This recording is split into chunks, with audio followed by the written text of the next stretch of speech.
Would be the a-hole if I don't give my mom some of my inheritance money? I'm 18 and just got access to my inheritance from my dad who passed 5 years ago. My mother who also got inheritance is now requesting I give her some of mine since hers is basically finished. My dad passed away just before I started high school, and before that we were really poor but surviving, so when he left us a lot of money when he passed, my mom was a little overwhelmed with the money. My mom hasn't worked since I was about 11 and can't because of medical reasons. We both lived off my dad's small income as a police officer. Recently my mom sat me down and said I owe her all the money she spent on school fees since it was supposed to come from my money, and I disagree. She spent her money on a lot of useless things we would never use and can't sell now after she basically wasted her money, in my opinion. It wasn't for giving me basic care, because if we didn't waste money on, for example, a car we used for 2 weeks before she gave it away, then we wouldn't be in this position.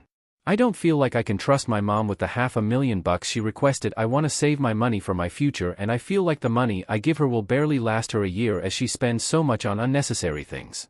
She still has a monthly state income on top on her savings.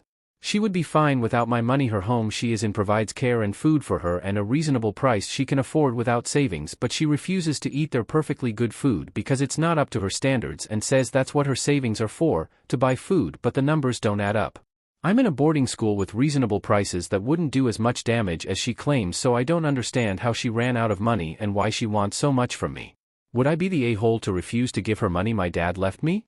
Update. Thank you to everyone who commented and supported me with this. I just wanted to add an update that is not entirely relevant, but, you know. My mom passed away about a month ago from a severe lung infection that came out of nowhere. To respect my mom's wishes, we signed a non-extensive measures agreement as well as a DNR. I loved my mother a lot, and thanks to some friends and family members I realized that my relationship with my mother wasn't what I thought. For the longest time I thought we had a great relationship, but I was very wrong. With my mother being ill for so long, she just wasn't the same person as before, especially after my dad passed. My mother used very bad and manipulative tactics on me. I loved my mother so much I didn't realize she was just using me as a puppet and something to take from for her benefit. A friend recommended me a book that really changed my perspective, I'm Glad My Mom Died by Jennette McCurdy. I never thought I'd relate to this book, but my mom had very similar mannerisms to Jennette's mom, although not as extreme but still bad. I'm adding this because many comments helped me realize I can stand up against my mom even if it secretly terrified me, and to bring to light how many people experience something like this without realizing. I know I probably sound horrible, but I still love my mom. She did the best she could with what she had, but she just did horrible things I never noticed.